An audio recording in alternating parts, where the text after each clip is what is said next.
زۆر سوپاسی خات و عەبیر سەهلانی دەکەین کەوا ئەندام پەرلەمانی ئەوروپایە کەوا لە پەرلەمانی ئەوروپا پشتگیری خۆی بۆ هەموو کوردانی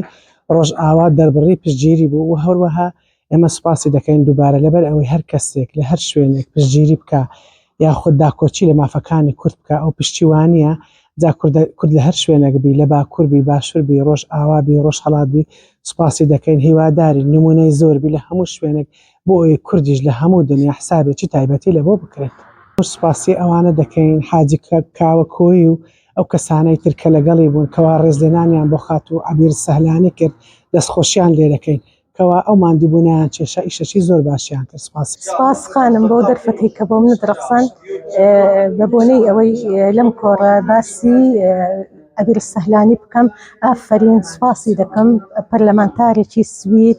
عێراقی باسی کورد بکە ئەوە جێگەی شانازیە بۆ ئێمە خۆزگە لە هەموو پارچەکانی کورد باسی هەموو پارچەکانی کوردستان کرابە سوپاسی دەکەین لە هەر لایەک هەر کەسێک باسی کورد بکە بە چاکە چکە کورد شایەن بەوەیە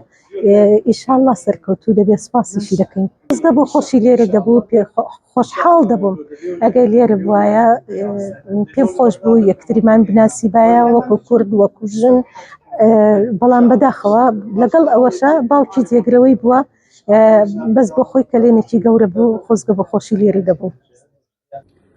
أخواني وأعزائي في كويسنجاخ، تحية مخلصة وتحية حب وتقدير وامتنان وخاصة للحاج كاو المبادر لهذه الاحتفالية والتكريم. شكرا جزيلا ولا شكرا على واجب ترى، يعني أنا اللي سويته ما كنت انتظر من عنده واحد يقول لي شكرا لأنه هذا واجبي أولا كإنسان لكنه أيضا كبنت من العراق وكبنت للأستاذ عبد فيصل السهلاني المناضل اللي علمنا وإحنا صغار حب كردستان ومعنى حركات التحرر ومعنى نضال الشعب الكردي وتضحيات الشعب الكردي. تحية مخلصة لكم جميعا وتحية لجبال كردستان الشامخة إن شاء الله. وحبيت أيضا أنه أكلف الوالد أبو عبير باستلام التكريم نيابة عني وكنت أتمنى أنه أكون معاكم. كونوا دائما على تأكد أنه للأكراد للشعب الكردي هناك أصدقاء ومناصرين كثيرين في البرلمان الأوروبي، أنا واحدة من عندهم وإن شاء الله دائما أكون خادمة لكم. تحية مخلصة وممنونة جدا. قلق سباس قلق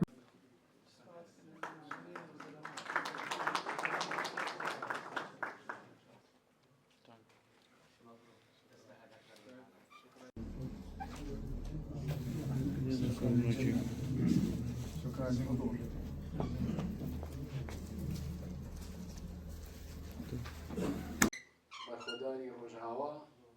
بە زووی بانگێشتی وڵاتەکانی ئەوروپا کران بۆ ئەو پرسانە هاوپەیمانی نێودەوڵەتی بتوانن پشتیوانی زیاتری دۆزیڕەوای کورد بکەن بۆیە هەروای کرد کە بینەکیە ئەو تێکێ دەڵێ تێرە قسمی